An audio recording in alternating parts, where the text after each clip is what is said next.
G'day guys and welcome to Ask a Pathfinder's Player Advice. Today we are going to be talking about the different types of heroes that you can play in your RPG adventure. Let's get into it!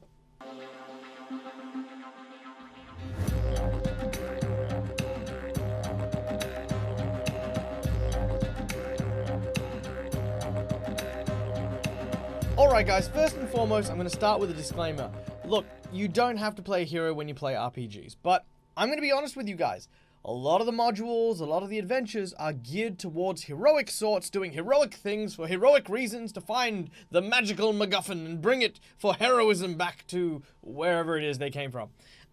So these bits and pieces are really just advice on trying to break down the idea of what a hero is into what kind of hero is your character going to be. First of all, let's talk about the classic hero. Now, the classic hero is what we all understand heroes to be. These are your brave, your bold, your brave old type people who are basically there representing everything we think about when we think heroes. They are selfless, they are righteous, they are kind, they are gentle, they are supportive, they are nice, etc., etc., etc.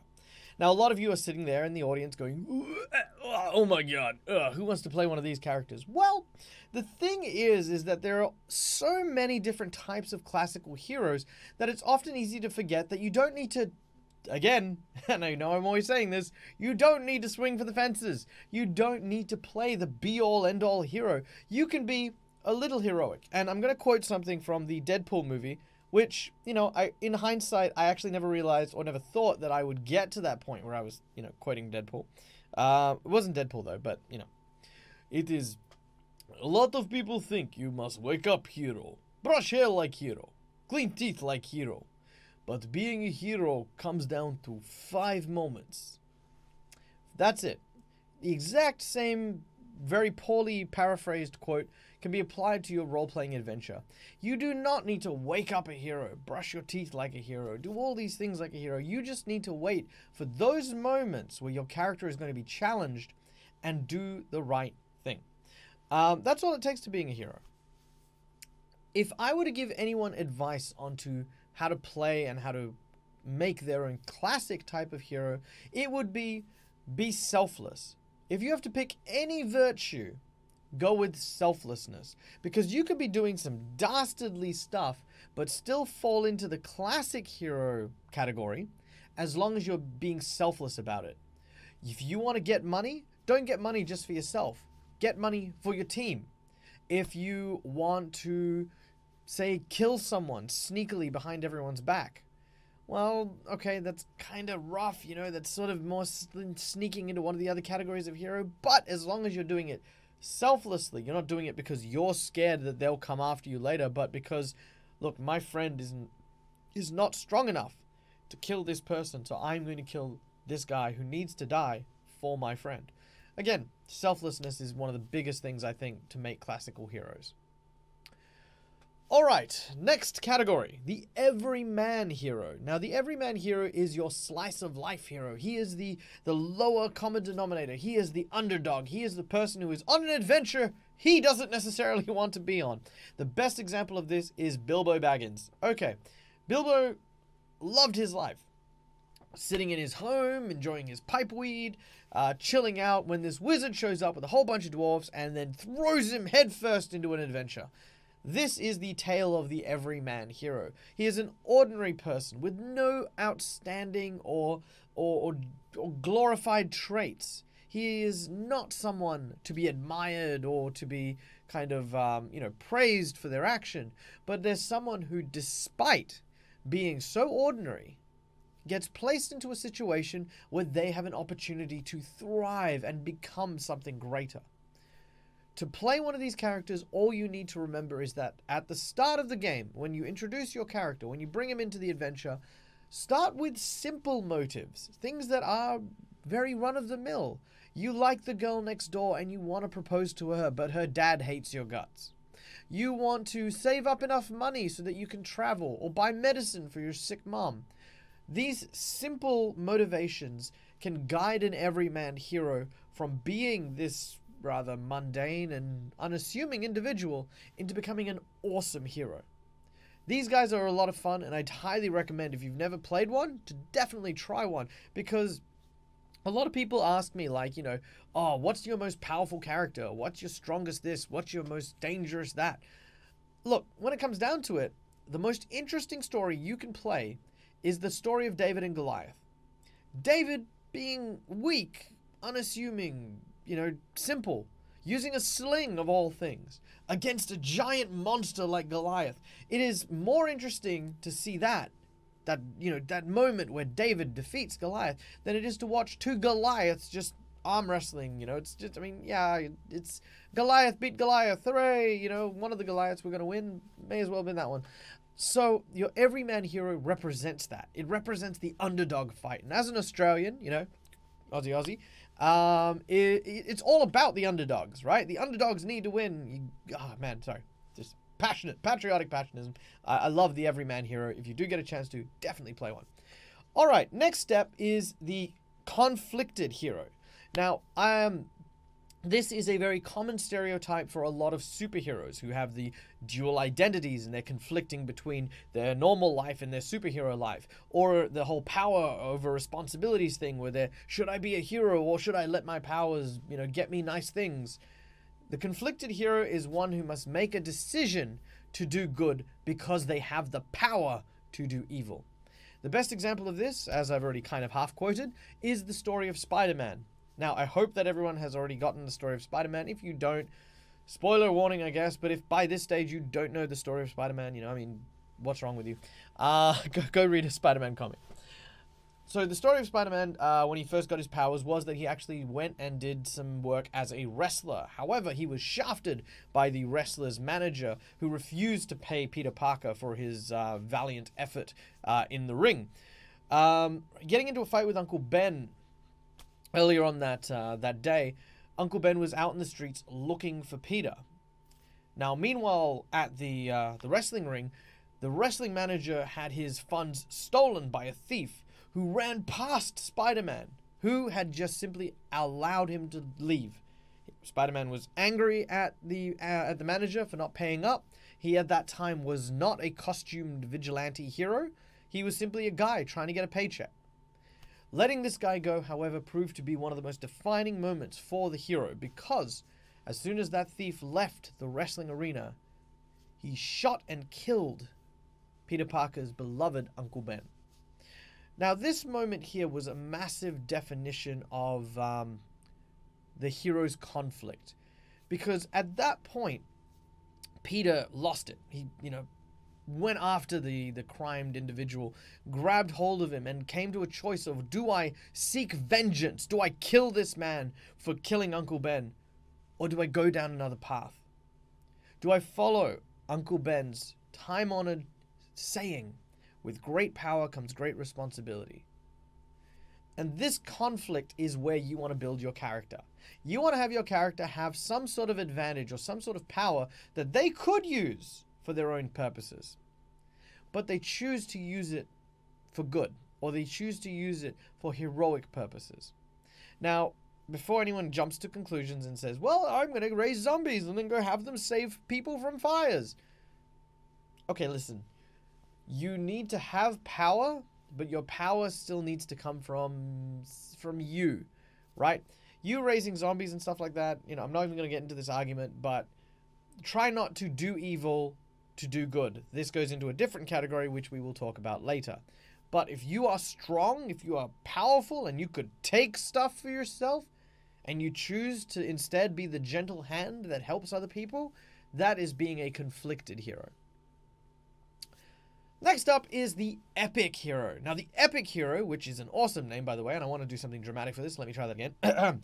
The epic hero is the one of folklore and legend. They are the ones that are talked about by the bards and sung about from the treetops.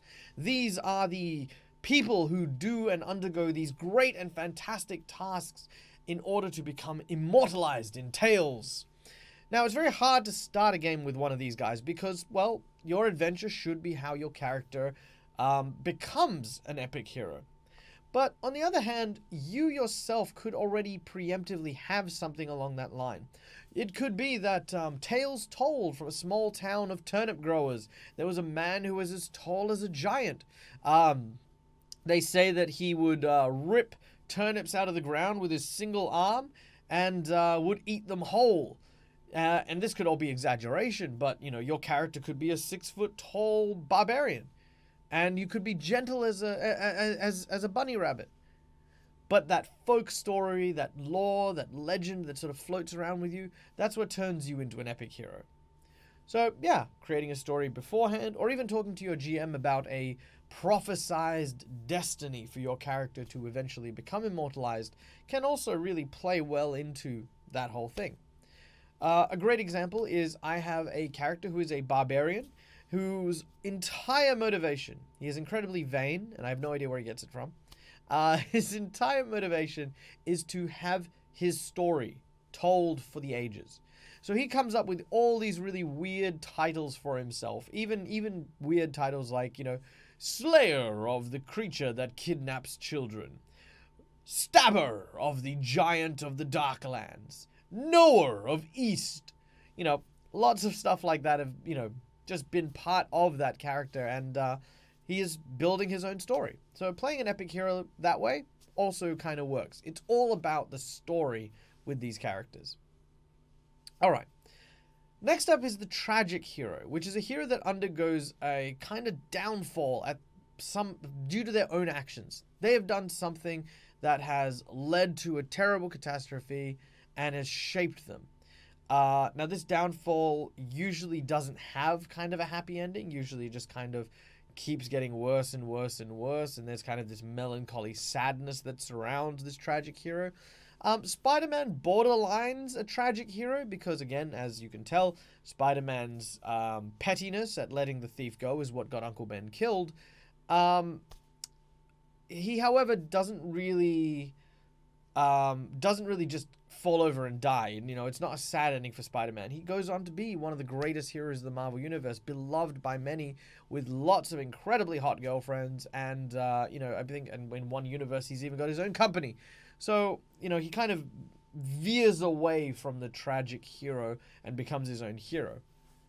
A tragic hero would fall into something like, say, Hercules. Now, or Achilles even, you know, many of the Greek heroes tend to fall into this category, where they are prideful, they're vain, they're selfish, and this hubris basically turns on them as their fortune twists sideways and leads them down a path of death and destruction. I think the best example I could give you for this was I had a character a while ago who was a Warforged. And he was, you know, your typical Warforged from Eberron. He, you know, handled guns and firearms, and the war was over, and he was wandering around by himself when he came across a little girl. Now, he didn't know how to treat a little girl, because Warforged don't have children. But she and her father took him in and took them to town, pretty much, you know, raised them, taught him how to survive in society, and he blended in well.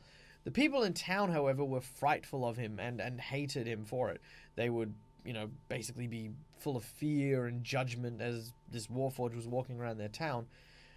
Eventually, the little girl ended up lost in the wilderness, and everyone was sent out to find her. The Warforged came upon this pack of wolves that had basically eaten her and grabbed the body and was bringing it back. On the way back, he was attacked by some of the townsfolk. And during the skirmish and battle, as it were, the father of the daughter was also killed. When he brought the bodies back, the townsfolk thought that he'd lost his mind, went berserk, and killed everyone. So they chased him off. From that point on, he just became very untrusting of people. He became very saddened by the fact that he could never find that happiness he once had. And even though he chases it, he knows that no one is going to see him for more than what he is, which is a weapon of war. There's a couple of sweet things I did, you know, like he carries around a teddy bear of the little girl, and even has a small, like, sort of charm bracelet that the little girl had, that he wears. You know, little things like this were what made him so melancholy and sad. People liked him as a character because he wasn't you know, like, he wasn't self-destructive and he wasn't just there to bum people out. He was just very stern, very quiet, and eventually the group grew on him. And that's the advice I've got to give for the tragic hero, is that if you are playing a tragic hero, don't be a bummer, you know. Take the time to get people to become comfortable with you, to get to know your character, and eventually break the cycle of tragedy and evolve into something more. Your players are there to have fun, not be bummed out, man. So yeah, take that time, get to know the characters, and build up on that. Alright, the second to last one that I've got here is the anti-hero. Now, the anti-hero falls into the category of a hero that does not have the classic qualities one would find in a hero. This means that they could be cowardly, they could be selfish, they could be violent, all the things that, you know, you kind of fit into the into like this kind of non-heroic category. But regardless of these features, they still perform heroic acts. The better examples of these are Deadpool, Wolverine, Punisher, even the Red Hulk, ex-villains becoming heroes, and those who simply have no moral compass, learning to try and draw a line somewhere with the aid of the heroic allies. These are what make anti-heroes fun and engaging. When you are doing this, and I'm going to say this outright, remember, anti-heroes can be very antagonistic. And by being antagonistic, you tend to provoke both your GM and your players. Always remember to aim your antagonism outside the group. Don't start stealing from group members because your character is so chaotic that I will steal from everyone. Look, you are fast asleep. I'm going to sacrifice you to my god because I am so evil. Yeah, don't do that. If you want to sacrifice people, sure, fantastic. You kidnap a small boy from town. You sneak away in the middle of the night. Someone catches you as you're about to stab them. This isn't what it looks like. This boy is a stone with illusion in it, and I want to decide who the next king of Britain is. You know, whatever the case may be, right? Just remember that you are not against your party. You've always got to be a solid team player, because as soon as you're not, anti-heroes are the first to go. The whole lone wolf thing doesn't work in a team game. So just remember that as you go through. Now, the last one is a short one because it is the unsung hero. It is the hero that is there to be with the group and to hold it together. Now, they might not do anything heroic. They might not do anything special, but they are a guide to try and help the group be the best that they can be. These are your healers, your buff stick bards. These are the people who go around unsung because, well, they're not out in the front. They're not standing before the crowd. They are there simply because they are a part of your adventure and a part of your story, but they are still heroes nonetheless. If you want to play one of these, just remember to do this one thing for me. If you play healers, if you play bards, if you play any of these unsung heroes, always remember that every round that occurs, don't count what you do. Count what everyone does. I never, at this point, I don't look at it as, I did 21 damage, Bill did 15 damage, he did no damage, he did no damage. I look at it as, we dealt 31 damage, and they took 40 damage. We're doing good. As soon as you start thinking that way with things like combat and like the adventure, you'll find that your unsung hero will become a lot more fun and engaging because you are now invested in the group, and, you know, that's where it'll bleed into as well. Alright guys, thank you so much for joining me for this video. I hope it was educational for you guys because, you know, I like playing heroes. Anti-heroes are by far my favorite type of hero to play. I've got tons of them in the works and tons of them I'm looking forward to playing. What is your favorite type of hero? Is there a type of hero that I haven't mentioned? If so, leave your stories in the comments below. I love chatting with you guys on YouTube because it's a lot of fun. But if you guys want to ask me questions that you'd like to see a video made or an article written, head on over to our Facebook channel, Facebook page at www.facebook.com/AskAPathfinder. If you want to chat with me directly, jump onto our Discord at discord.me/AskAPathfinder. And I love to chat with people. Remember, Ask a Pathfinder is a free coaching advice page for any and all RPGs. If you have story ideas or things you want to nut out, come hit me up because I love chatting about this sort of stuff. Lastly, if you want to help support Ask a Pathfinder for as little as $1 a month, you can head on over to our Patreon page and become one of our cheeky goblins. There is a special thing going on at the moment where we are promoting our Mythic Patreon tier, where every Monday, 8 a.m. GMT plus 8, or US Eastern Standard Time, Sunday, 8 p.m., we run a 3-hour Patreon game where you will play weekly with me in our own adventure. We are going to be starting up a custom 2nd Ed Pathfinder game where we will be undergoing a very special custom adventure that I have been preparing for a few years. So if you're interested in that, yeah, definitely check that out as well. We do have Twitter, I think. We are doing stuff. If the Twitter thing comes up, then we have Twitter. And of course, guys, you know, from us here at Ask a Pathfinder, thank you so much for tuning in. And till next time, as always, make sure you and yours keep your dice rolling and make sure your ideas stay mindworm free. Have a good one, guys.